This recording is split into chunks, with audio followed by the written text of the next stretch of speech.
Hello, this video is a presentation about the making of the exhibition Incarcerated, Contemporary Arts from the Victorian Prison, which is currently on display at the Midlands Arts Centre. My name is Steve Slack. I'm an interpretation consultant, and today I'm just going to tell you a bit about how we worked on the display and how we put it together. The exhibition is one of the outputs from a research project at the University of Birmingham, the University of Bath, and other partners called The Persistence of the Victorian Prison. It's an ongoing project investigating the historic prison estate in the UK with reference to two Victorian prisons at Liverpool and Lincoln. And the investigation into the fabric of the buildings, the historic archive, and the interviews with prisoners and staff have been ongoing for a few years. And they've been put together with a whole load of contemporary documentary photography that has created this huge body of work.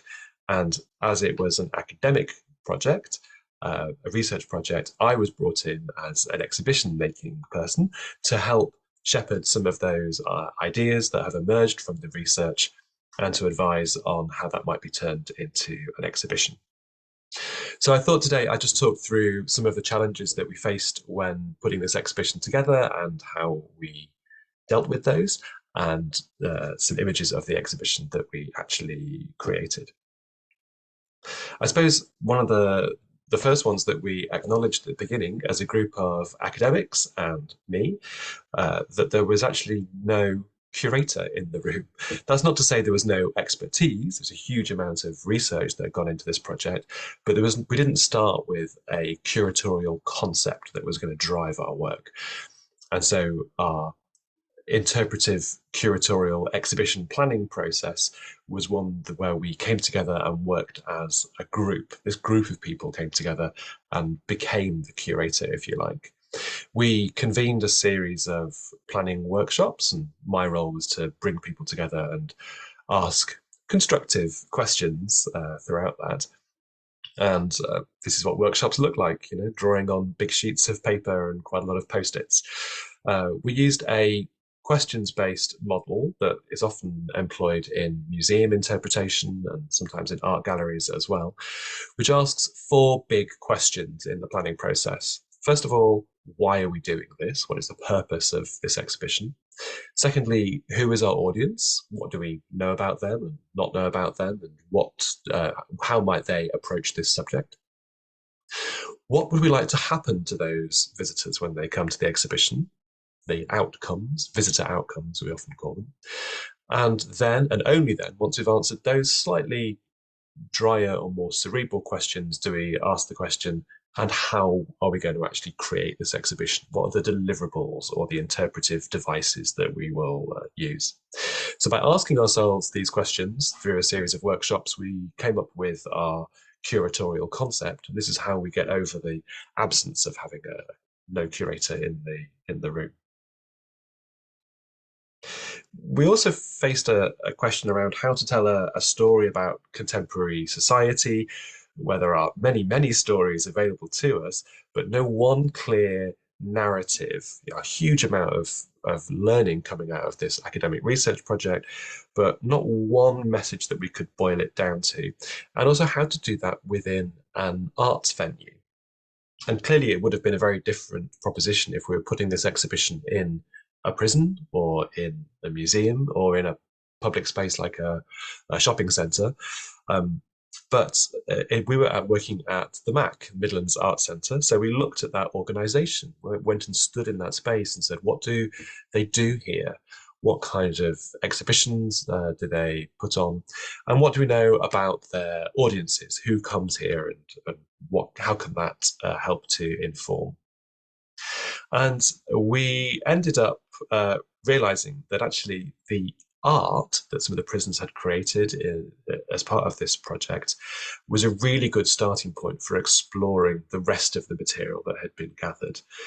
We weren't making value judgments about art or the quality of art, but by putting these artworks out on the table alongside various other parts of the findings from the research project, we found that certain words started to emerge early on as a potential structure. And we looked at other ones too. But here, for example, we took the idea of a brick.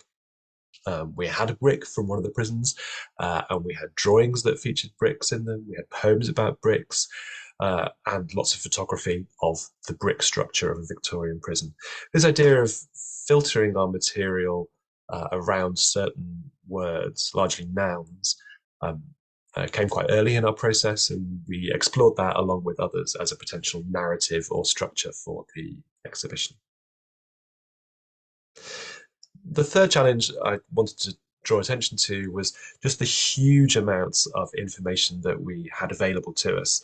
So prisoner interview material that was in audio form and also in transcripts, also interviews with staff and governors and former staff from prisons, huge amounts of archive material, of documentary photographs that had been taken for the project, and the research outcomes from years of academic work. Alongside this artwork, when we put it all out on the table, it was slightly daunting, I have to say, and we hadn't got a clear object list. So the process of sifting that was a challenge. But because we'd answered our original questions using our questions-based interpretation planning model, we started to be able to use those as a lens, if you like, for choosing which of this material to put on display. In particular, looking at visitor outcomes. This is a model that's used quite a lot called generic learning outcomes. It's been around in the heritage sector for quite a while now. There are others that you might use, but by looking at the change that we wanted to see in visitors who came to this exhibition, this would allow not only what they would learn in an intellectual, cerebral sense, but also what they would take away with them. This allowed us to, this is quite a collaborative, fun process, again, quite a lot more scribbling on notes. But this started to enable us to plot out a visitor journey through the exhibition. And by discussing the kinds of things that we wanted to happen to visitors in an ideal world, we were able to start to prioritize that content using our knowledge of our audiences and rooting our planning in visitor experience, not in academic thinking.